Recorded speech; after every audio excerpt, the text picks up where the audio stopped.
뉴스리포트입니다. 최근 몇몇 지역에서 학생 인권조례 제정 움직임으로 논란이 일고 있습니다. 인권조례란 지역사회에서 인권을 보장하기 위해 만든 제도를 말하는데요.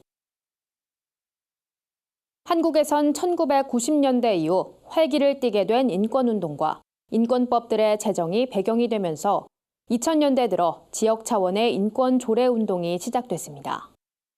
2012년 국가인권위원회가 인권조례 표준안을 마련하고 전국 지방자치단체에 조례 제정을 권고하면서 입법이 본격적으로 추진됐는데요.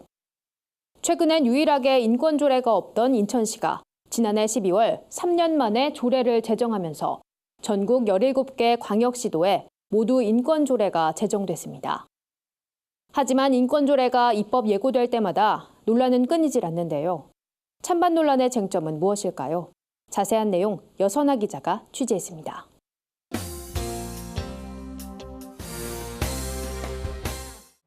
연일 인권조례에 대한 찬반 논란이 끊이질 않고 있는 가운데 특히 교계에선 반대의 목소리가 뜨겁습니다.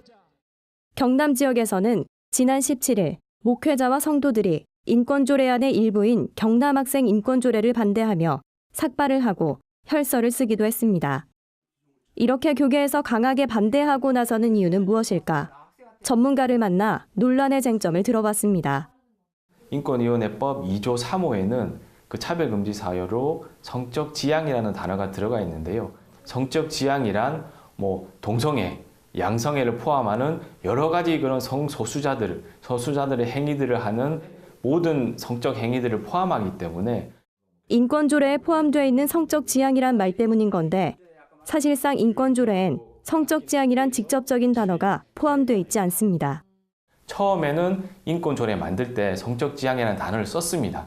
그거를 쓰니까 많은 목회자분들이 그리고 많은 기독교인들이 그거에 대해서 동성애를 인정할 수 없다라고 해서 반대를 했고 그 반대를 하니까 일반인들이 봤을 때는 없는 것처럼 보이지만 사실은 조례를 뜯어보면 국가인권위원회법이 다 적용되기 때문에 성적 지향이 사실은 포함되어 있는 그런 조례를 만들고 있습니다. 그렇다면 왜 인권위원회법 안에 성적 지향이란 단어가 포함됐을까? 사실은 인권위원회법을 만들 때 국회의원들이 통과시켰지 않습니까? 그러나 그 당시 통과시켰던 많은 국회의원들이 하시는 말씀이 사실은 본인들도 그 당시에 성적 지향이라는 단어가 무엇을 의미하는지를 몰랐다고 합니다. 성적 지향이란 단어가 포함된 인권조례가 제정되면 어떤 일이 벌어질까? 전문가들은 학생들에게 남성과 여성 외에 또 다른 성별이 존재하는 것처럼 교육할 수밖에 없을 거라고 전망했습니다.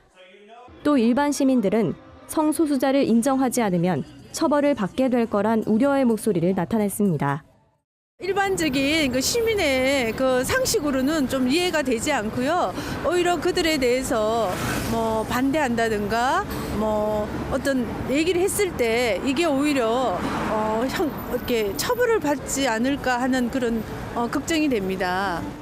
인권을 보호하기 위해 만든 조례인 만큼 다수의 권리가 보호받을 수 있는 조례 제정이 필요해 보입니다. 구티비 뉴스 여선아입니다.